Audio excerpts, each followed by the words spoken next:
নমস্কাৰ বন্ধুসকল, আপোনালোক য'তেই আছে কুশলে থাকক, আপোনালোকৰ মংগল হওক তাকেই কামনা কৰিছোঁ। বন্ধুসকল, আমি প্ৰত্যেকেই ধনী হ'ব বিচাৰোঁ, টকা পইচাৰে ভৰা এটা জীৱন বিচাৰোঁ। আমি দুখীয়া জীৱনৰ পৰা পৰিত্ৰাণ পাব বিচাৰোঁ। তথাপিও আমি দুখীয়া হৈয়ে থাকিব লগা হৈছে। আৰু আপোনাৰ মোৰ নিচিনা আন এচাম মানুহ দুখীয়া জীৱনৰ পৰা ওলাই আহি আধ্যবন্ত জীৱন যাপন কৰিবলৈ সক্ষম হৈছে। কি কাৰণে মই দুখীয়া হৈ আছোঁ বা আপুনিও মোৰ দৰে কিয় দুখীয়া হৈ থাকিব লগা হৈছে জানেনে? আমাৰ কিছুমান বেয়া অভ্যাসৰ কাৰণে। আমি দুখতেই আমাৰ জীৱনটো পাৰ কৰিবলগীয়া হৈছে। আহকচোন কি বেয়া অভ্যাসৰ কাৰণে আমি দুখীয়া হৈ আমাৰ জীৱনটো পাৰ কৰিব লগা হৈছে সেই বিষয়ে আলোচনা কৰোঁ।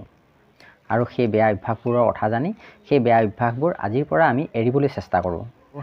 তাৰ আগতে আপোনালৈ মোৰ এটা সৰু অনুৰোধ, আপুনি যদি ভিডিঅ'টো চাই আছে তেনেহ'লে ভিডিঅ'টোত এটা লাইক কৰাৰ লগতে চেনেলটো ছাবস্ক্ৰাইব কৰি দিব। আমাক ধনী হ'বলৈ নিদিয়া প্ৰথমটো বেয়া অভ্যাস হ'ল প'ৰ মেণ্টেলিটি। আমাৰ এই প'ৰ মেণ্টেলিটিয়ে আমাক ধনী হ'বলৈ দিয়া নাই।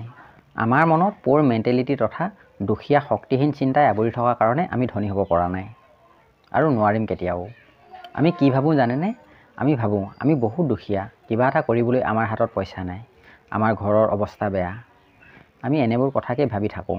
এনেবোৰ কথা ভাবিয়ে আমি আমাৰ জীৱনৰ বহুত ডাঙৰ ভুল কৰি পেলাওঁ। আমি এটা কথা মনত ৰাখিব লাগিব, আমি এইবোৰ কথা চিন্তা কৰি সময় পাৰ কৰাটো আমাৰ এটা বাহানাহে। আমি এনেধৰণৰ কথাবোৰ ভাবি আমাৰ অতিকৈ গুৰুত্বপূৰ্ণ সময়বোৰ পাৰ কৰি আহিছোঁ, যাৰ কাৰণে আপুনি মই আজি দুখীয়া হৈ থাকিব লগা হৈছে। আমি সকলোৱে জানো বৰ্তমান ইণ্টাৰনেটৰ যুগ। ইণ্টাৰনেটে গোটেই পৃথিৱীখনকে ওচৰ চপাই আনিলে আৰু আগৰ দিনবোৰৰ তুলনাত পইচা ঘটা সুবিধাও অধিক হ'ল। আজি আমি ঘৰত বহিয়েই ইণ্টাৰনেটৰ জৰিয়তে টকা উপাৰ্জন কৰিব পাৰোঁ। তথাপিও আমি দুখীয়া হৈ আছোঁ। কিয় জানেনে? আমাৰ শক্তিহীন মনৰ দুখীয়া চিন্তাৰ কাৰণে। আমাৰ মনৰ দুখীয়া চিন্তাই আমাক দুখীয়া কৰি ৰাখিছে। আমি ভাবোঁ যিসকল ধনী হৈছে তেওঁলোক বহুত ভাগ্যৱান, তেওঁলোকক ভাগ্যই সহায় কৰিছে আৰু মোৰ ভাগ্য বেয়া, সেয়ে মই ধনী হ'ব পৰা নাই। এনেধৰণৰ দুখীয়া চিন্তাবোৰৰ পৰা আমি যিমান সোনকালে ওলাই আহিব পাৰিম সিমান সোনকালে আমি ধনী হ'ব পাৰিম। অন্যথা এই চিন্তা সময়ৰ লগত কেঞ্চাৰৰ দৰে বাঢ়িয়ে গৈ থাকিব আৰু আমি কেতিয়াও ধনী হ'ব নোৱাৰিম।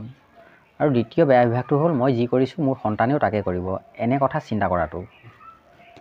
এনেধৰণৰ কথাৰ পৰা আমি আঁতৰি আহিব লাগিব, কিয়নো এনেধৰণৰ কথাই মানুহক কেতিয়াও আগবাঢ়িব নিদিয়ে। আমি সকলোৱে এটা কথা প্ৰায় শুনিছোঁ, ভালকৈ পঢ়া শুনা কৰ, ভালকৈ পঢ়া শুনা কৰি চাকৰি এটা ল।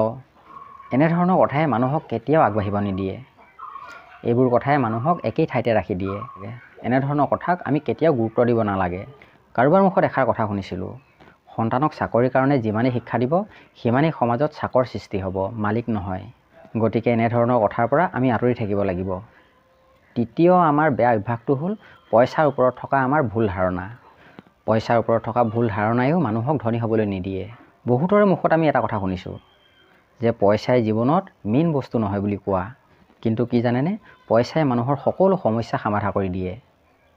আপুনি পইচাৰ অবিহনে এটা খোজো ইফাল সিফাল কৰিব নোৱাৰে। সেয়ে মানুহৰ জীৱনত পইচাই মেইন বস্তু নহয় বুলি কোৱা কথাৰ পৰা আমি আঁতৰি আহিব লাগিব।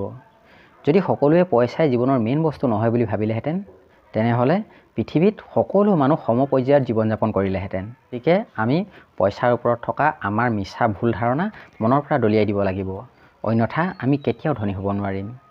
আৰু চতুৰ্থ বেয়া অভ্যাসটো হ'ল পইচা জমা কৰি ৰাখা। আমিবোৰে কি কৰোঁ?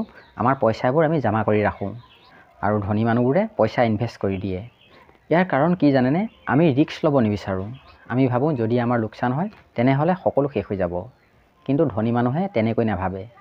তেওঁলোকে ৰিস্ক ল'বলৈ ভয় নকৰে। তেওঁলোকে তেওঁলোকৰ পইচা ক'ৰবাত নহয় ক'ৰবাত ইনভেষ্ট কৰি দিয়ে। তেনেকৈ তেওঁলোকে ধনীৰ পৰা আৰু অধিক ধনী হৈ গৈ থাকে।